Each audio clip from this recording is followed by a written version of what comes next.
पुन्हा पुन्हा खाऊ वाटणारी खरपूस शिमला मिरची स्वच्छ धुवून घ्या आणि बारीक चिरून घ्या. भरपूर लसणाची अशी ललसर फोडणी द्या. जिरे, मोहरी, हिंगाची फोडणी द्या. अशा पद्धतीने शिमला मिरची व्यवस्थित बारीक चिरून जवळजवळ 1 ते 1.5 मिनिट कमी गॅसवर तेलात परतून घ्या.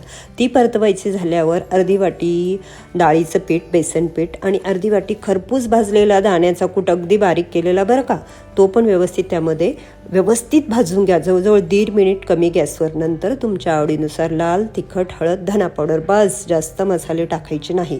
चवीपुरतं मीठ टाका, थोडंसं पाणी टाका. कमी गॅसवर 5 मिनिट अशी छान वाफून द्या आणि अधूनमधून झाकण काढून वाफून हलवून घ्या. बघा अशी मोकळी भरभरीत होते. मला उपवास असताना बनवली पण मला मोह आवरला नाही. मी दुसऱ्या दिवशी परत एकदा बनवली, परतही सारखी बनवते. अतिशय रुचकर अशी ही सोप्या पद्धतीने बनवलेली शिमला मिरची आहे. सर्वात महत्त्वाचं म्हणजे डाळीचं पीठ परतून घेतलं ना त्यामुळे. तेव्हा आठवणीने फॉलो करा.